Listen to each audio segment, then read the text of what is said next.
I don't know what's good. I need to think of something quick. Well, you've got at least 30 seconds. I hear that's more than enough time for you. Yes.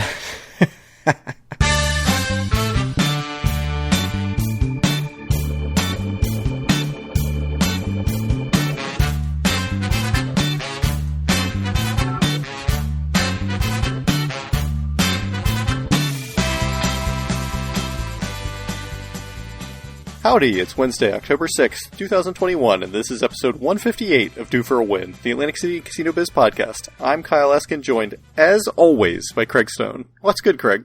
I've had some rare experiences in the last week where I've actually gotten to talk to people in real life about Atlantic City. And it wasn't me? It was not you. It was other people who don't even listen to the podcast. I feel a little bit abandoned. I don't know how to feel about this. Yeah, people had questions. They wanted to know about, what's good to do at resorts. What isn't good to do at resorts. What casinos are even open anymore. I feel like that's a pretty typical question that we get. But it was nice to talk some Atlantic City. We don't do it enough on this show. How did it come up? Well, one of them was my mother-in-law, because she went to resorts a couple months ago on one of those senior bus trips where they take you to resorts. And she was not impressed. Foolish. Which, of course, I felt the need to correct. I was like, wait, what did you do? And she said she mainly walked the boardwalk and then just walked around in resorts, and she was not impressed with the bottom floor of resorts, especially with the restaurant options, because she didn't realize that there were more restaurants upstairs. I mean, what more could you want than Ruby's Dinette and the original Soup Man and Dunkin' Donuts, toasted coconut. Haagen-Dazs. Due for a Win special, toasted coconut donut. Indeed. And then the other person is somebody that I work with who just knows that I do the podcast, and so he was just asking me about it. Probably just to be nice, but that's fine. That's all I need in my life is just politeness. Yep. Pity, maybe. A little pity is fine. For the gastro issues especially. I mean, I think you have nothing but pity from everyone. Anyway, what happened in 1858, Greg? Very short. The first public school was opened in 1858 at Maryland and Arctic Avenue. Before this, mainlanders were sent over to teach the island's children. This is a direct quote from the official Atlantic City, New Jersey website, their history page. It makes the islanders sound like some primitive... savages, yeah. Yeah, it's is there going to be some sort of racial term thrown in here at some point? Yeah. I mean, as someone who just watched the Boardwalk Empire from tonight, there was... There's a lot of that. Something similar said, and yeah. So that's that. That's 1858. How about 1958? 1958 was a tough one to find, and I almost went with another menu from a restaurant where they claimed they fish right out the window on the boardwalk. I'm not a scientist, but I'm pretty sure that wouldn't work. But I did find that Ed Hurst's Summertime on the Pier first aired. It is a 2-hour dance show, and then it eventually became a regular thing, I think in 1960. Every Saturday and Sunday it was on TV in the summer months, broadcasting live from the Marine Ballroom at the end of the Steel Pier. So this show apparently was very popular, except not popular enough to have really consistent information about it. So I had to cobble stuff together from different places. One place called it Summertime at the Pier instead of on the pier. The Press of AC said it was a radio show, which it definitely was not a radio show. It was a television show. I don't know about all that, but from what I can tell, and I hope that this is accurate, by the late 1960s, it was airing in Philadelphia, New York, Baltimore, Washington, D.C., Boston, Pittsburgh, Chicago, and Cincinnati. I saw somebody mention something about having seen it in Detroit, but I did not see that on the list. It changed names in 1970 to The Steel Pier Show, which is apparently what everybody called it anyway, and it continued airing until 1978. So that's the show. Basically like a bandstand type show. They have acts come on and play music. You see all the kids dancing the way the kids dance.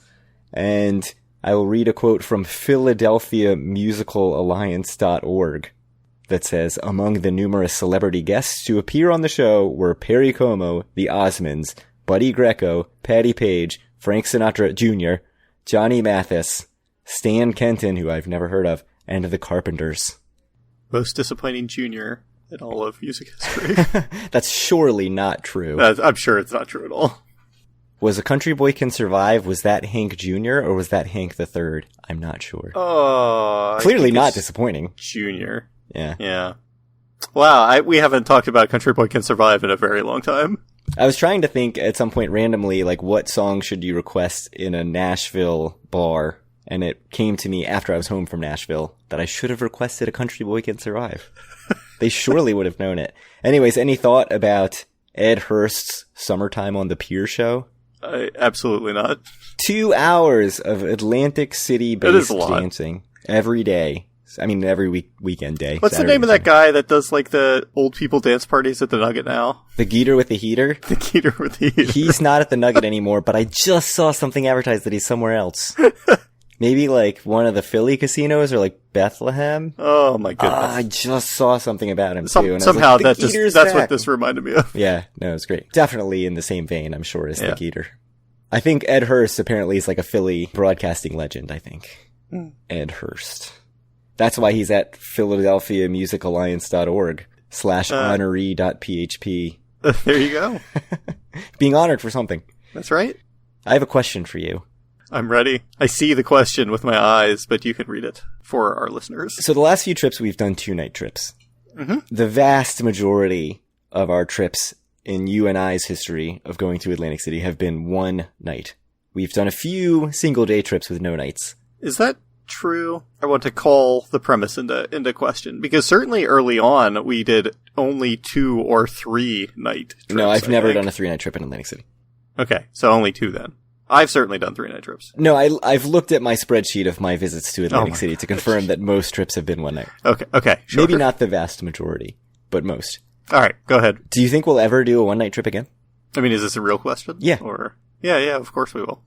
So for you, it's further than for me. For me, like 2 hours to get there. I say 2 hours, but door to door, it ends up taking like 4.5 because of freaking public transit.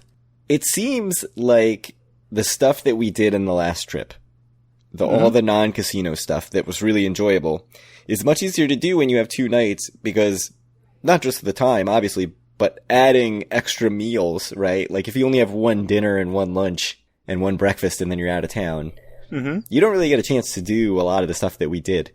Not nearly as much. Yeah, and you're certainly not going to, spend a bunch of time at, like, the Chelsea Pub and Inn or Ducktown Tavern. I feel like going for 2 nights really opens that up, and my enjoyment of the 2-night trip is just so much higher.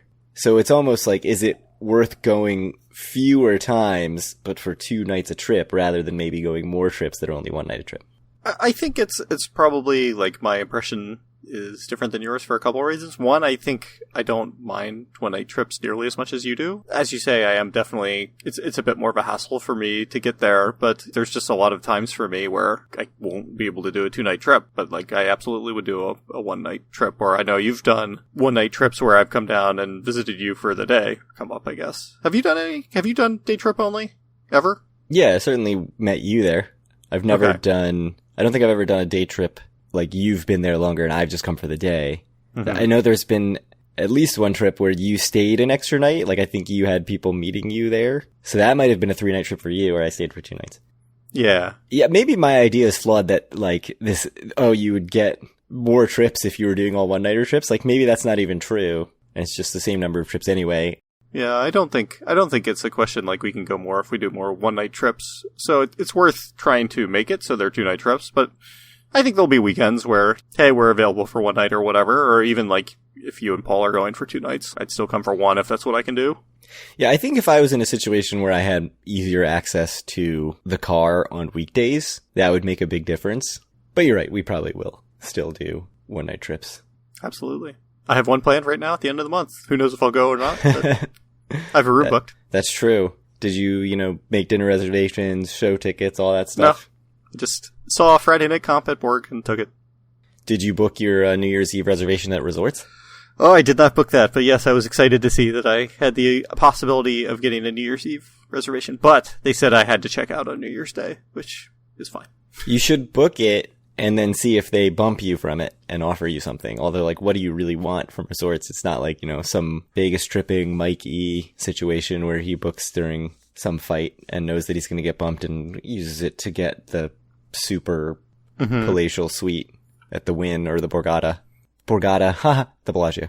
I don't think they would bump me. I don't know. I mean, I can put it in just to see, but... How big is Resorts really doing New Year's Eve? That's my question. Like, how much better of a player can they get in there if they bump me out? Is it worth, like, possibly pissing me off? Yeah. And it's not like they've got a big club in there. Right. You know, they need to fit everyone in for the HQ2. Like, are all the olds going to Atlantic City for New Year's Eve? Probably some are. Yeah, I think they probably are. Resorts is exactly where they want to be. Yeah. But that's just like any Saturday, any weekend night. They just want to be resorts. I mean, that's where I want to be. All right. So anyway, that's a good segue into my curveball question, which I meant to ask kind of earlier on, but this question is actually a slightly edited version of a question that Paul asked both of us some months ago when we were talking about where we were going to stay on our last trip. So I will shorten this up a little bit so we can have a discussion, but what is your top 3 list of where you'd like to stay and gamble in Atlantic City if money were no object? Oh, that's tough. I would have said Hard Rock. Paul confirms that you did say Hard Rock was your number 1. Yeah, so I think before the trip I would have said Hard Rock. Having spent some time in Borgata after a while not spending time in Borgata, I might have to give Borgata more juice or whatever, like rank it a little higher. I don't know if it's number 1 because of the location I just can't take out of the equation. Like, I really prefer to be on the boardwalk. We've talked about that for 158 episodes. So you going back to Hard Rock then? Yeah, I guess I would go Hard Rock number 1, Borgata number 2. And then it's really tough because, like, I like a lot of things about Ocean. The rooms are very nice. Obviously, the, casino's very new. But, like, the time we spend at resorts seems more enjoyable to me than the time we spend at Ocean. So I feel like I would go resorts third, even though that seems like, resorts is obviously not as nice as Ocean. So, interestingly, I'll tell you what I told Paul on September 2nd. For me, Borgata 1, Caesars 2, Resorts 3. And I think if you ask me right now, I would actually switch Resorts and Caesars. So, interestingly, Caesars not even in your top 5. No. But, yeah, for me, I think Borgata is still clearly the best. It's the place I want to be the most, though I agree with you. There is a lot of benefit to staying on the boardwalk. That's really the only negative thing I can say about Borg is that it is not on the boardwalk. It's pretty well established now on the show how much both of us, I think, love resorts. And even though I had the most basic room that they offer this trip, just a standard Ocean Tower room, it was totally fine. It'd been recently refurbished, and yeah, it was in no way offensive at all. a better product than a lot of what you'll get at quote-unquote nicer casinos, I think. And then, for me, just, like, location, and I don't know if it's nostalgia. I mean, certainly I've played there a lot, and the fact Centurion Tower rooms are very nice. I think Caesars would still probably be number 3 for me. It is well known, though. Like, you obviously have Hard Rock as your number 1. I am a known Hard Rock hater. I just don't like it. I can understand how someone could have Ocean or Hard Rock or Trop all above Caesars. Like, I totally get it. Or even Harrah's, maybe. Yeah, I used to love Caesars, but I just feel like it got so stale. The rooms, for the most part, need some updating, which they're doing. Yeah, certainly the Ocean Tower room I stayed in right before the pandemic was extremely not nice. Yeah, that's true. And even the Centurion rooms, which I used to really love, are getting pretty long in the tooth. I haven't stayed in Centurion Tower in a long time, so it is possible they're a bit long in the tooth as well.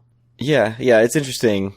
I keep coming back to Hard Rock just because I do like it a lot. And I totally understand why some people are not huge Hard Rock fans, especially like as far as are nice, I think, that are fine. I mean, I cannot stand that casino floor. Like, I hate it so much. Yeah, and I totally understand why people like don't like, especially the table game layout. But yeah, it doesn't bother me really at all. I sort of like everything else about it enough to make up for it, even though it's not my favorite place to play games. But yeah, I just like everything else about it. There's a follow-up question to that, which also came from my brother, Paul. Sure. Which was, what if the rooms were $300 a night everywhere? Isn't that the same question, though, as we just answered? If the rooms are $300 a night, is the option then there are only a couple places you'd even go? I see. So for me, like, at $300, I think I'm basically thinking Hard Rock, Borgata, or bust. Like, or I'm just not even going to Atlantic City. Define rooms. I mean, if it's like a nice room somewhere else, like, if we're talking Forum Tower or whatever, then like obviously not. But like a lot of these properties have a big variation between like the base level room and like the nicest normal room. Yeah, I guess I would say, like, for $300 a night, you're assuming it's at least a nicer normal room. You're not getting, like, the West Tower at Tropicana or something. Right. So assuming you're getting, the Havana Tower Yep. or, Centurion. whatever the nicest tower at Caesars is anymore. Yeah. Yeah. Rendezvous Tower. Sure. I mean, I feel like... The Water Club. I've never stayed at the Water Club, by the way. I need to stay in the Water Club. It's on my list. So if for this last trip, everything was $300 a night. We couldn't get comps anywhere. It's a weird question for me. Like, I wouldn't go, probably, if that were the case. Or I would go a different weekend. Let's say there's some rule casinos aren't allowed to give comps out anymore. For one, like, that probably makes casinos in general less attractive to me, which is silly given that the room cost is like a fairly small part of my total expenditures in Atlantic City. But whatever. That's just one of my personal issues, I guess. But I'm with you. yeah, if it's just like, whatever, rooms are $300 if you want to go, that's what you have to pay. Like, I don't think it really changed anything for me too much. I think it's basically the same as the first question, then. I think what I was trying to get at is what you said, which is that we wouldn't have gone that weekend. Right? Yeah, no, I wouldn't have gone. Yeah, so I guess that's sort of like, if something happened where demand just skyrocketed and rooms were always $300, like, I feel like we would just go a lot less. It would feel harder in my mind to justify as like a cheap vacation, which obviously it's not. It's given. I mean, I don't ever justify it as a cheap vacation. I don't know. It justifies me going to gamble to myself. So that's true. Yeah, I think we have different. I never am like, this is going to be a cheap vacation. It could be a profitable vacation, though. It could be. Yeah. It has happened in the past, but not for a long time. And it only has to happen once for you to always be able to justify it as like, no, it's going to be fine. I'm going to go make money, which I actually never think when I'm going into a trip. So that's that. The curveball question. And clearly for both of us, the opposite of the curveball question, what is the property you would least want to stay in? It has to be Golden Nugget, right? Even though neither of us have ever stayed there. Yeah, I mean, I would do it just because I have never done it. Mm-hmm. Like, if I was going 10 times a year, I would stay at Golden Nugget just to do it. Yep. But with us only going every, 4 months or 3 months, it's so hard to use one of those trips on, let's just experiment with Golden Nugget. I mean, we can't even convince ourselves to go to the freaking marina, so... Except, I mean, as you said, you have Borgata booked. I mean, who knows if I'll go. But next time, I think we should do... it'll be winter. We can do Harrah's. It'll be good. Solo Atlantic City, like the Facebook group. You're going to Borgata solo. If I didn't have kids, certainly, I would think that would probably be happening a lot more. I like to tell myself that if I didn't have kids and it was just like me living, in squalor by myself. I don't think you would. I'm not that, I'm very not a motivated person. No. To do that kind of stuff. Although, I don't know, I guess if you were going, I would need a buddy. Yeah. You don't strike me as someone who would ever just go to Atlantic City by yourself. Ever. Now that I have kids, true. It sounds amazing. Just it'd be really great to just be able to go for one night by myself. Because, going anywhere for one night by myself sounds amazing. So, Vegas, one night, 6 hours on a plane. Yeah, well worth it. That sounds great. Come on, it's 5.5 hours. Yeah, and then it's faster on the way back. And it's 4.5 hours on the way home, so. Sure. Except for the time change, because then it's 10 hours. Do you want to talk about the new restaurant, our one piece of news? I sure can. So there's a new restaurant at Hard Rock in the old Roberts Steakhouse space, which I don't know where it was, by the way, but that's fine. It's called Sandpiper Coastal Bar and Grill. This is according to an article from the Press of Atlantic City. The Sandpiper Coastal Bar and Grill is only open for dinner. It's open till 10 on weeknights and 11 on Friday and Saturday. It is closed Tuesday and Wednesday. Just more casinos hating on people there midweek. It has kind of small plates, sort of, I guess, sounding a bit like tapas. You say that it sounds like the Continental to you. The review by Ryan Laughlin in the Press of AC was quite glowing. I guess you're excited about this, it seems like, from some of the notes you have here. I have to read from the Ryan Laughlin article. Inventive, fun dishes with amazing fresh ingredients and gorgeous plating in an atmosphere that is bright and inviting. Speaking of you reading, just to lead you astray a bit, I don't know if it was while we were all together, but I definitely walked by the outside entrance to the Kiss Kiss or whatever at the Trop one time, and I had a laugh about it, remembering your most famous ad read in Do for a Win history. Dispassionate dancers. I don't think the Kiss Kiss ever reopened, by the way. And it just was a lot of red lips and dispassionate dancers. Yeah, it's no longer the Kiss Kiss a Go-Go, it's the Kiss Kiss, and apparently it's just no longer, period. Just like Olan and Akacha and what the hell, Trop? Everything else in Trop. Anyway, keep telling us about the Sandpiper. Yeah, I mean, I looked at the menu. It's available on the Hard Rock website. If you go check it out, the menu looks very generic in terms of the design. So that was kind of funny. The Press of Atlantic City article talks about how, it's tapas, but it's not Spanish like Amada, which is the only other tapas place in Atlantic City. It's more, I don't know, American, I guess. The menu stuff sounds interesting. We have talked about how Hard Rock's food is sort of underwhelming. The restaurant game there is pretty underwhelming. Do you think that this sounds like it ups the game for them, or is this just more par for the course? I don't know. I think it would have to depend. We'd have to try it, I guess, and see how it is. It sounds like something I would be happy to try. I see it says here that you still owe me a meal, which is true. I'm happy to go with you. Yeah, we should do it. Yeah. The one thing that I have to say I'm disappointed about when I looked at the menu is that they have a local tap list where they have 6 local beers on tap, which is fine. You don't need a ton, except 5 of them are IPAs and 1 is a cream ale, which I like IPAs, but if you only got 6 taps, mix it up a little, man. Yeah.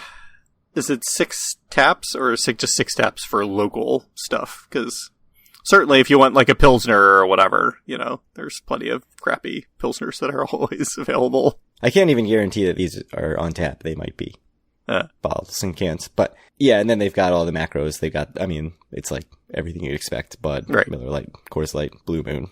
It's not terribly surprising to me. I think IPAs are, by a very wide margin, the most popular style of beer. Yeah, I also wonder, in the winter, will we see this change to more darker beers? Maybe. That sounds good. Get a good stout or something. Yeah, you see, I know the Barcade in Manhattan and Jersey City and all over the place now. If you go in the summer, it's just all IPA, light beer, everything. And then if you go in the winter, they've got all the seasonal stuff and it's more crazy gingerbread stout and 10% alcohol, dark stuff that I love. So it'll be interesting to see how that goes. I'm interested to see if anyone goes who's in our Facebook group or any of the other Facebook groups and has a review. But I'm happy to see Hard Rock get something else because it feels like they need something else. And the Robert Steakhouse was one of the holdovers from the old Trump Taj that sued to be able to keep their lease and did. And then Hard Rock finally kicked them out. Just like the Scores. Just like the Scores. So is it up on the second floor? Just like the Scores, around that part? Or? Which is why I never saw the Robert Steakhouse. Yeah. Should we talk August data? Yeah, August data on October the 6th. I think there's good news and bad news about the August data. The bad news is that it was not as good as the July data, but the good news is no one really would have expected that, and it seems otherwise like it was a very solid month. I think the top line is $262 million made in the casinos in August. Every single casino was up year over year, though Bally's was only technically up. It was up $10. Let's see, $2,000 up from... That's more than 10. But every casino was up from August 2020, which it's good. It's the first full month that everything was open again last year after COVID, but I think people were still a bit more reticent. So as a whole, it was up 32% from last year. The top line numbers, I guess Borgata was the number one casino at 52 million, then Hard Rock at 46 million, and Ocean at 33 million were the top 3. What stands out to you, Craig? So, just for reference, this is still 8% worse than August 2019 pre-pandemic, although August 2019 was a 5 Saturday month. So, it actually seems pretty good. It seems right on par. I think the extra Saturday, that's about what you'd expect the difference to be, or about what we've seen the difference to be. So yeah, it seems like it's right back to where it was, or very close. The Hard Rock number just jumped out at me. 45 million is a big number for them. And it's very close to Borgata at 52. So I looked into the numbers a little bit, and I did see Borgata's win percentage on table games seemed very low. It was the lowest in Atlantic City this month. It was just under 10%. The other ones were 12%, 15, 17, 18, that range. In July, Borgata's win percentage was 17%. In June, it was 25%. So this is the percentage that they actually win on what's dumped onto the table. Usually you'll see, I think just from my experience of looking at them, between 15 and 20 is fairly normal. Yeah, seeing the 25 was sort of mind-blowing because holy crap, like that's a crazy high number for table game take. But it does make me think the 10% is probably some bad luck with a high roller or a couple high rollers. So I don't think that Hard Rock's as close to Borgata as this makes it seem, as much as I want them to be. But it was interesting from that standpoint. The lower end Bally's in last place, sort of maybe as you'd expect, although I don't think they were in last time. I think Nugget was just behind them. But Bally's, Golden Nugget, and Resorts were the only ones under $24 million. And they were all way back under 18.5. Resorts had 18.4. Golden Nugget had 15.9. Bally's had 15.5. So they're kind of straggling back there. But the fact that everybody else was over 24, like that looks pretty good to me. So I thought the numbers were really good. I think they're also very good. I think these are good numbers for Atlantic City. Demand is high. All rooms are now $300. You heard it here first. Even for the highest of rollers. Yeah. If you book a comp room, they will bump you. Not even That's New Year's right. Eve. Any night. Thursday in September. Doesn't matter. But you know who wouldn't bump you? Due for a Win. If you buy a shirt, you'll get your shirt. Unless you order a size that we don't actually have in stock. That's true. But I think you remove them from the list, correct? I try. We have not gotten a shirt order in a very, very long time. Well, if you would like to get a shirt, you could do that at 2for1.com. If you'd like to reach out to us or any of our other listeners, you can do so at our Facebook group at facebook.com/group/2for1. Reach out to Craig on Twitter at 2for1 or me at Kyle Askin and send Craig some questions to 2for1@gmail.com and we may even answer them on air. Any last words, Craig? We should go back to Atlantic City, but definitely not in October when you have Borgata room booked. When do you want to go? I'm pretty free. I was supposed to be in Europe next week, and that's not happening. So I'm sitting in my house doing nothing. Let's go to Europe instead. With a stop in Atlantic City on the way back. I mean, it is on the way. Yeah. It's right by the ocean. All we know is that certainly if you're going to Europe from Dover Air Force Base, Atlantic City is a good place to stop. We found that out last week. Yes, please check episode 157, the first few minutes, for that reference. Should we talk Boardwalk Empire? Yeah, so into a new season. I just got finished watching it literally less than an hour ago. So yeah, episode 1, season 4. Basically, we got to see kind of the situation in Atlantic City with all of the old cast of characters, or almost all of them. So Nucky is basically just trying to make peace with Mazaria. Seems like it goes okay as far as we can tell. We don't actually know. Other than that, it was just kind of him hanging out with some random new lady. No signs of Margaret at all in the episode, though I'm sure she'll be around at some point. We got to see Harrow go home, back to the farm in Wisconsin, I guess where he's from. See his sister again. Kill a bunch of people on the way. Yeah, killed some people on the way. Don't know exactly what's up with that, but I suspect we'll find more out about that. And got to see some stuff about Chalky's new club that he's opening and some trouble and hijinks that, I don't remember his name. Chalky's. Yeah, the guy you met in jail. Yeah, the guy who got the crap kicked out of him in jail. Had some hijinks, had an unfortunate run-in with, I guess, a guy trying to sell Chalky an act and his wife. But I don't know. I don't think there was really too much that happened. Just kind of setting the stage, I think, for future episodes. Jillian is alive. I was wrong. Oh, and very, very drug-addled. Apparently, that was the decision that she made coming out of her near-death experience with heroin, is that she needs to continue doing hard drugs. Oh, I just assumed it was like an after-school special where like she took it once and now she's just hooked on all manner of drugs. That's right, because we got to see her doing heroin and cocaine, I believe, in the episode. So she's trying to get official custody of Tommy. She also seems to maybe have a new suitor in the main character from Office Space. It is. We're just trying to bring everybody in from Office Space. Yeah, we got Milton last season, so Jennifer Aniston will probably be on next episode. I need the guy from the fake TGI Fridays. Who talks about the pieces of flair. That's the next guy I want on. He kind of seems like Meyer Lansky. I wouldn't. That's kind of the vibe I get from him. So. Oh yeah, so Meyer and Lucky seem to have like broken up. Like Lucky's now with Masseria, Myers with Rothstein. I don't buy it. There's a new Crooked Fed in town, and he kills the old Crooked Fed, or gets the old Crooked Fed killed. Yeah. I think that's the main everything. It's just a whole lot of different threads, and we haven't seen where any of them are going to go. Yeah. It got my interest. I thought it was a way better start to the season than last season, which is not hard. Yeah, it seems fine. You excited for 19 more episodes, Boardwalk Empire? Yeah, should be okay. I think it'll be good. I have a second wind now that we're done season 3. Yeah, even just seeing the, like, recap of last season, just all the Jip stuff, I was like, this all took so long. But I did get to see Jip get killed again, so, you know. There's a lot of payoff there. Yeah, I didn't have that in mind. That's why my version was a bit shorter than yours, I think.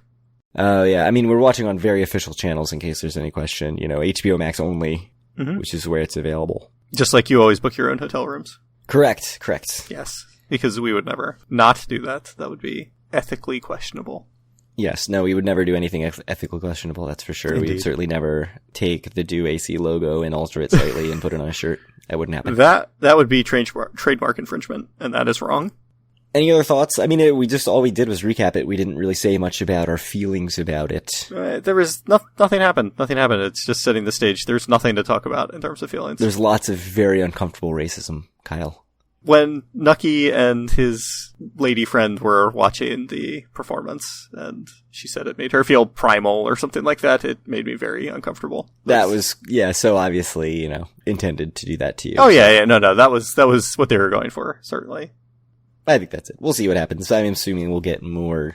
Maybe it'll just be like one episode about each of these things. Like, it's so much stuff that they introduced for a 12-episode season, but I guess they got and also the weird setup that Chalky's friend got himself into also made me uncomfortable, but I think that was also what that meant to be doing. So 100%. I mean, I was pretty sure that was the direction not that he was going to kill that guy, but certainly a direction that it was like his doing to get him to sleep with his wife. But yep. On to the next Boardwalk Empire. On to the next. Well, if you have... No, you already did that part. I know. I've ruined the whole episode. We'll have to start over from the beginning. Re-record the entire episode. Well, howdy. It's Wednesday. Well, thank you guys very much for listening, and have a good couple weeks, and we'll talk to you soon.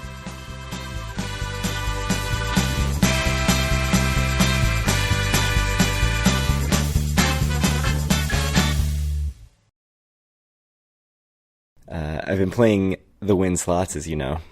Indeed. I've heard a lot about you. Yeah, I racked up a bunch of gems today, and I was sort of like doing the math and like how many days it would take to like be able to confidently say you could get 2 weekend nights at win. And it's like, this is the stupidest thing I've ever done. It makes no sense. Like, there's no reason to do it, and I cannot stop myself. You just love it.